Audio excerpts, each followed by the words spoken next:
Bloomberg Audio Studios. Podcasts, radio, news. You're listening to Bloomberg Businessweek with Carol Massar and Tim Stenovec on Bloomberg Radio. Well, the dollar fell, long-dated bond yields rose, and stocks wavered as President Trump's push to remove Fed Governor Lisa Cook fueled concerns about central bank independence and inflation risks. It's not just that, though. It's also Nvidia tomorrow. We've been saying there's a lot riding on that report. It's the world's biggest stock. It makes up 3% of the global market cap of all public companies. We'll bring those numbers to you as soon as they cross tomorrow. This is the backdrop for our conversation with Ben Inker. He's co-head of asset allocation, portfolio manager at GMO. It's the Boston-based asset manager co-founded by Jeremy Grantham. With $70 billion in assets under management, Ben looks closely at mega cap concentration. So yeah, Nvidia certainly on his radar. He joins us from Boston. Ben, we're going to talk about the Mag 7 in the U.S. in the context of the rest of the world. But first, the threat of Fed independence. What we were just talking about with Enda Curran, who covers the global economy. The president saying he will fire Fed Governor Lisa Cook.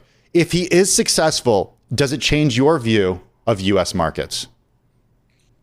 It probably doesn't change my view all that much because we're pretty skeptical of at least the U.S. Stock market these days. It would create some more concerns for us about U.S. bonds and create more concern about the U.S. dollar, because I think if the president is successful in bullying the Federal Reserve into lowering interest rates more than the economy warrants, the two places that comes out are long-term bonds and the dollar. And the dollar, by virtue of being quite overvalued today, could fall really quite hard. Do the president's attacks on the Federal Reserve confirm your skepticism? Does it essentially give you evidence that saying, hey, we are right in our call to be skeptical of U.S. equities right now?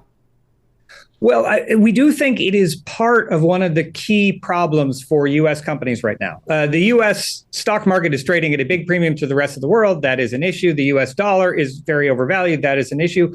But the other thing we really worry about for the U.S. is the U.S. is facing a series of supply shocks that the rest of the world is not. So we've got the tariffs, which increase inflation and decrease economic activity. We've got the move against immigrants, which tends to do the same. And then we've got this uncertainty problem, where we have an administration that makes its decisions apparently by tweet, and where you really don't know week to week what is going to happen. And that makes it very difficult for US-based businesses to make good long-term investment decisions. This is part and parcel of that problem. So while I certainly hope the administration does not succeed in pushing a Fed governor off of the board on the basis of a criminal referral, because you can have a criminal referral on just about anyone for just about no reason at all. So I hope it doesn't happen. If it does, it's another sign of policy uncertainty in a country that is suddenly awash in it. And we know that you are a skeptic of U.S. equities because of their high valuations, but the Magnificent Six dominate U.S. equity performance. What breaks their momentum, and what will you replace them with if they falter? Yeah, I mean, to be clear, we are quite skeptical of the fact that the average U.S. company trades at a big premium to the average company in the rest of the world. The Magnificent Six, which is the Magnificent Seven ex Tesla, because Tesla is not only a very different company, it's also a much, much more expensive company than the rest. The Magnificent Six have been extraordinary in their ability to continue to grow at a scale where other companies in the past have really hit limits to growth. Now they're trading around 30 times earnings on average. That's, Lord knows, that's not cheap. If they can maintain their kind of past levels of growth, it's still a perfectly reasonable valuation for them. The question is, can they maintain it? We're not honestly sure. One of the things that is very different from the past is they have hugely ramped up their aggregate capex. These were always very capital light businesses, had wonderful free cash flow. And today they are investing in aggregate hundreds of billions of dollars in property, plant, and equipment. And it's a huge bet that they are going to be able to make a lot of money out of AI Will that come true? I don't know. If it does not, it is one of the most, economically meaningful bets we've ever seen from the stock market, and could be a real problem for them. Why do you think U.S. premium has persisted despite stronger growth overseas? It's funny. I think some of it is the reflected glow of the Mag 6. Because of the Mag 6, the aggregate S&P has done better fundamentally. Right now, that fundamental outperformance is a piece of it. The dollar has been a big source of the outperformance because the dollar has appreciated by a lot over the last decade versus every other currency on the planet. And then the valuation in the US over the last decade has really expanded relative to the rest of the world. But there is this base of sort of fundamental outperformance, all of which is owed to the Mag 6. So the Mag 6 have been amazing over the last decade. They're expensive, but they're amazing. The rest of the U.S. has not been amazing, but has still captured some of the glow because they've been more associated with the Mag 6 than companies outside the U.S. And that I just don't see how it's sustainable, because those companies are going to have to do a lot better than they have in the past to justify their valuations. We're speaking with Ben Anker, co-head of asset allocation, portfolio manager at GMO, of course, the co-founded firm by Jeremy Grantham, $70 billion in assets under management. Ben, on the valuation side, when it comes to the Mag 6, I know you've talked about U.S. stocks being more highly valued than international stocks. And if we look at stocks in the U.S., obviously that's based on where investors think they're going to go. You said it could be justified if they continue their growth rate as the way they've been growing in recent years. What would you say, though, to someone who says, well, the U.S. is a unique environment from a regulatory perspective, from an economic power perspective, from an international relations perspective, and there is this premium in the U.S. because, well, we have a regulatory environment that allows for that essentially says, okay, well, that is justified, that the rest of the world doesn't have. And indeed, we haven't seen outperformance of the rest of the world, save for the first few months of this year. We'll see what the future brings. But doesn't the U.S.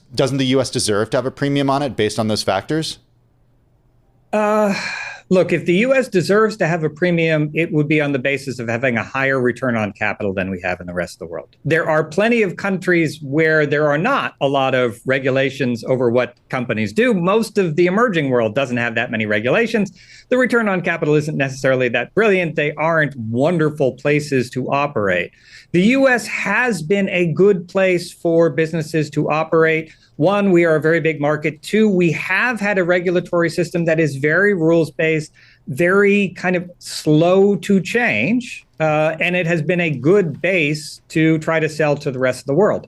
All of that is under threat right now. The U.S. is not such a brilliant place to be as a base for the rest of the world because things like steel and aluminum costs a lot more in the U.S. than they do anywhere else on Earth because we have the big tariffs on them.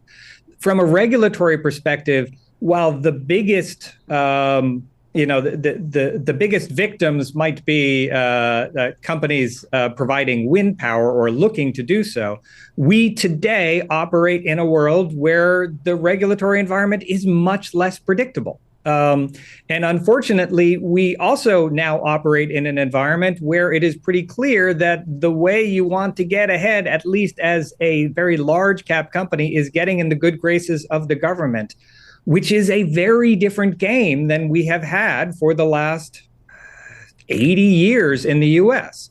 And that, that pushes towards rent-seeking behavior. It pushes towards corrupt behavior. It is not a situation where you would say, aha, these are the companies that should be trading at a premium to the rest of the world. That is more like what we have seen in countries like Russia or China, where in general, people have said, ooh, well, if you're going to invest there, you better have a discount to make up for the fact that you don't know what the government is going to do. And the incentives for companies are not necessarily profit maximizing for shareholders. Speaking of Washington, and we're going to have more questions on this, the president is having a cabinet meeting right now. We're monitoring it. If he does start to take questions, we will bring you those questions and answers as soon as we get them. Check out Live Go on the Bloomberg terminal to see that right now. Ben, on that, the idea of the U.S. government taking a stake in these companies, as you mentioned, it does concern you. We did hear from Howard Lutnick earlier on CNBC, who said the idea of taking a stake in a defense company, such as Lockheed Martin, for example, could be talked about at a certain point in the future. What's the warning that you have for U.S. involvement, U.S. government involvement in private enterprise? Well, the basic problem is as the government gets more involved in private enterprise, the needs of shareholders take a back seat.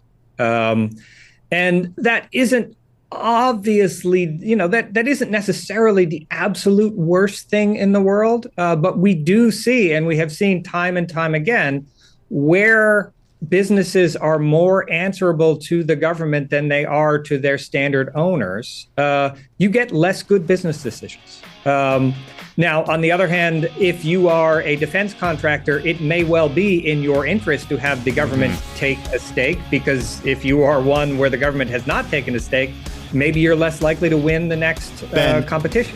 Ben, speaking of the president, we got to leave it there. Ben Inker, co-head of asset allocation, portfolio manager at GMO.